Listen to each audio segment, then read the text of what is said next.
आप देख रहे हैं न्यूज इंसाइडर 24/7। आइए नजर डालते हैं देश और दुनिया की 20 बड़ी खबरों पर। मक्का के मस्जिद अल हरम से एक वायरल वीडियो ने सोशल मीडिया पर सख्त बहस छेड़ दी, जहां एक ज़ैर को दूसरे इबादत गुजार लोगों के ऊपर से गुजरते हुए देखा जा रहा। वीडियो एक्स पर तेजी से फैली है, जिसके बाद लोगों ने मुकद्दस मकाम पर अदब और एहतराम के मसले पर अपनी तशवीश का इजहार किया। सोशल मीडिया यूजर्स ने कहा कि इतनी भीड़ और रूहानी माहौल में सब्र, नरमी और दूसरे का भी लिहाज रखना चाहिए। इस वाक़े ने मस्जिद अल हरम जैसे पाक मकाम पर रवैये और इस्लामी अदब पर एक नई बहस को जन्म दे दिया। जम्मू और कश्मीर हुकूमत की जानिब से असेंबली में बताया गया कि डिजिटल गवर्नेंस के तहत 4061 दफ्तर और 21,967 यूजर्स को ई ऑफिस 2.0 पर ऑनबोर्ड कर लिया गया है, जिससे कि तहसील और ब्लॉक लेवल पर फाइल मूवमेंट मुकम्मल तौर पर पेपरलेस हो चुकी है। ई उन्नत प्लेटफॉर्म पर 1546 सरकारी खिदमत ऑनलाइन दस्तियाब हैं और वहीं 84.61 लाख से जायद दरख्वास्तें प्रोसेस की जा चुकी हैं। 900 कॉमन सर्विस सेंट्रल रूल इलाकों में भी काम कर रही हैं, जबकि 101 लाख SMS सेवा के जरिए भी बेचे गई हैं। सरकार की जानिब से बताया गया है कि साइबर सिक्योरिटी मजबूत बनाई गई है। डिजिटल लॉकर के साथ कई सर्विसेज इंटीग्रेट की गई और AI सेंटर ऑफ एक्सीलेंस भी मंजूर हुआ। IT पार्क्स पर कायम करने की तजवीज भी गौर पर है, ताकि हाई स्किल रोजगार के मौके पैदा किए जा सकें। कठुआ जिले में सरकारी मुलाजमीन के लिए तनख्वाह हासिल करने से पहले बिजली बिल क्लियरेंस का सर्टिफिकेट लाना लाजमी करार दे दिया गया है। डिप्टी कमिश्नर के जारी करदा हुक्मनामे के मुताबिक फरवरी 2026 से सैलरी बिल सबमिट करने से पहले JPDCL से नो ऑब्जेक्शन सर्टिफिकेट लेना होगा। जिन मुलाजमीन के नाम पर बिजली कनेक्शन नहीं है, उन्हें सेल्फ डिक्लेरेशन देनी होगी। वहीं ट्रेजरी ऑफिसर्स को भी हिदायत दी गई है कि बगैर इस तस्दीक के सैलरी बिल कबूल न किया जाए, और ये ऑर्डर फौरन नाफिज हो चुका।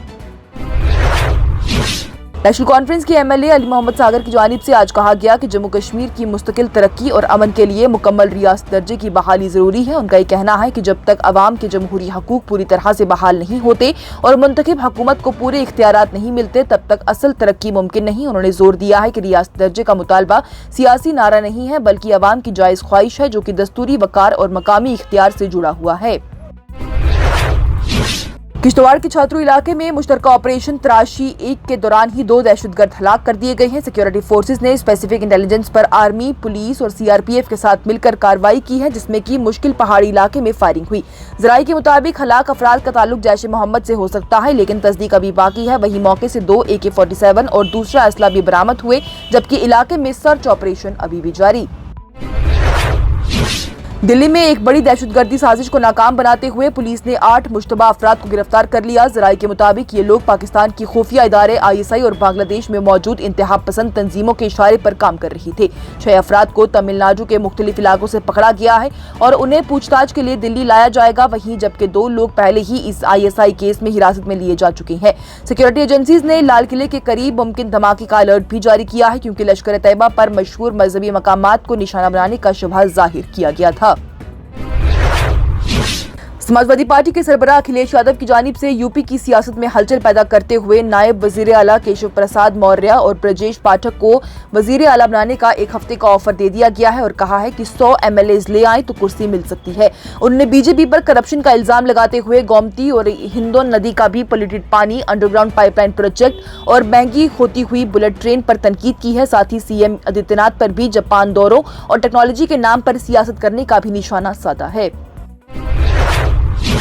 असम में साबका कांग्रेस के सदर भूपेन कुमार बोरा की जानिब से इतवार के रोज ही हुक्मरान भारतीय जनता पार्टी में शामिल होने का ऐलान किया गया। वो असम बीजेपी के मरकजी दफ्तर वाजपेयी भवन में मुनक्कद एक तकरीब के दौरान ही रियासती सदर दिलीप सैकिया की मौजूदगी में पार्टी का हिस्सा बने। उनके साथ ही साबका कांग्रेस के कारकुन संजू बोरा ने भी बीजेपी में शामिल होकर सियासी मंजर पर नया मोड़ पैदा कर दिया। वज़ीर-ए-आज़म नरेंद्र मोदी की जानिब से मेरठ में कांग्रेस पर सख्त तनकीद करते हुए कहा गया कि यूथ कांग्रेस के कारकुनों ने इंडिया AI इम्पैक्ट समिट के दौरान ही शर्टलेस एहतजाज करके मुल्क के एक आलमी प्रोग्राम को गंदी सियासत का नतीजा बना दिया। उन्होंने कांग्रेस को नजरियाती तौर पर मुफलिस करार देते हुए कहा है कि ये कौमी इवेंट था, न कि बीजेपी का, लेकिन पार्टी ने इसकी शान को नुकसान पहुंचाया। वज़ीर-ए-आज़म ने इल्जाम लगाया कि कुछ सियासी जमातें हिंदुस्तान की तरक्की बर्दाश्त नहीं कर पा रही और अपने ही मुल्क को बदनाम करने में लगी हुई हैं। मगरबी बंगाल की वज़ीर-ए-आला ममता बनर्जी की जानिब से मौलाना अब्दुल कलाम आजाद के बरसी के मौके पर उन्हें खराजे क़दर पेश करते हुए कहा गया कि उनकी जिंदगी इल्म, कौमी यकजहती और बेमिसाल हुब्बुल वतनी की मिसाल रही। उन्होंने कहा कि आजाद सिर्फ आज़ादी की तहरीक के नुमाया रहनुमा ही नहीं बल्कि मॉडर्न इंडिया की बुनियाद रखने वाली अजीम शख्सियत थी, जिन्होंने अपनी जिंदगी तालीम के फरोग, कौमी इत्तेहाद और भाईचारे को मजबूत करने के लिए वक्फ कर दी। कांग्रेस के सीनियर रहनुमा जयराम रमेश की जानिब से लोकसभा के leader of opposition Rahul Gandhi का जोरदार दफा करते हुए कहा गया कि वो जिम्मेदार और हकाइक पर मबनी बात करने वाले पार्लियामेंटेरियन हैं। उन्होंने यूनियन मिनिस्टर किरण रिजिजू के इस बयान को भी रद्द कर दिया जिसमें रिजिजू ने राहुल गांधी को मुल्क की हिफाजत के लिए खतरनाक शख्स करार दिया। जयराम रमेश की जानिब से कहा गया कि राहुल गांधी ने चीन के साथ सरहदी तनाव और ऑपरेशन सिंदूर जैसे मामलात पर सरकार से सवाल उठाए हैं जिस पर हुकूमत घबरा गई है। दूसरी जानिब किरण रिजिजू की जानिब से इल्जाम लगाया गया है कि राहुल गांधी मुल्क दुश्मन अनासरों से राब्ता रखते हैं और उनकी मुलाकातें नक्सली, एक्सट्रीमिस्ट और जॉर्ज सोरोस जैसे लोगों के साथ होती रहती हैं। इस बयानबाजी के बाद सियासी माहौल और भी गर्म हो गया। पंजाब में आम आदमी पार्टी के एक सरपंच के कत्ल के सिलसिले में पुलिस ने मुख्तसर मुकाबले के बाद 2 अफराद को गिरफ्तार कर लिया। एसएसपी तरन सुरेंद्र लांबा के मुताबिक नौशहरा पनवान इलाके में स्पेसिफिक इनपुट पर पुलिस ने मोटरसाइकिल पर सवार 2 नौजवानों को रोका जिन्होंने फायरिंग करके भागने की कोशिश की। जवाबी फायरिंग में शरणप्रीत सिंह और हरदीप सिंह जो कि छोला साहब के रहने वाले हैं वो टांग पर जख्मी हुए हैं और उन्हें अस्पताल में दाखिल करवा दिया गया है। इंटरनेशनल मदर लैंग्वेज डे के बाद ही मगरबी बंगाल की वज़ीर-ए-आला ममता बनर्जी की जानिब से कहा गया है कि उन्हें दुख है कि कुछ तकसीम पैदा करने वाली कुव्वतें बांग्ला बोलने वाले लोगों को घुसपैठिया कहकर निशाना बना रही हैं और उन्हें जलील किया जा रहा है। उन्होंने बगैर किसी का नाम लिए इस सियासत पर तनकीद की है और कहा है कि बंगाल की तहजीब, सकाफत और पहचान को तंग नजरी से कमजोर नहीं होने दिया जाएगा। ममता बनर्जी की जानिब से जोर दिया गया कि हिंदुस्तान मुख्तलिफ जबानों और सकाफतों का मुल्क है जहाँ पर सकाफतों के साथ बांग्ला के साथ ही हिंदी, उर्दू और दूसरी तमाम जबानों का बराबर का एहतराम होना चाहिए। जोधपुर के मनई गांव में एक घर जहां 2 बहनों की शादी की तैयारियां चल रही थी वहां खुशी मातम में तब्दील हो गई जब शोभा जिसकी उम्र 25 साल और विमला 23 साल उसके एक ही दिन में मौत हो गई। दोनों की शादी हफ्ते को होने वाली थी और जुम्मे की रात में ही देर तक घर में जश्न का माहौल रहा। पुलिस के मुताबिक रात के बाद दोनों की तबीयत अचानक खराब हुई और उन्हें प्राइवेट अस्पताल ले जाया गया जहां डॉक्टर्स ने उन्हें मुर्दा करार दे दिया।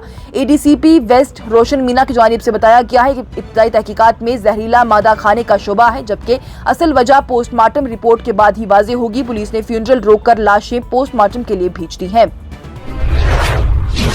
इंडो यूएस ट्रेड डील पर सियासत गर्म हो गई जहां कांग्रेस के स्पोक्सपर्सन पवन खेड़ा की जानिब से इस मुआहदे को सिर्फ दर्द और कोई फायदा नहीं करार देते हुए हुकूमत पर जल्दबाजी में टैरिफ कम करने का इल्जाम लगाया गया और कहा गया कि इससे हिंदुस्तान पर ज्यादा टैरिफ बोझ आ सकता है। उन्होंने यूथ कांग्रेस के एआई समिट में शर्टलेस प्रोटेस्ट का दिफा करते हुए इसे बेरोजगार नौजवानों के गुस्से की आवाज बताया।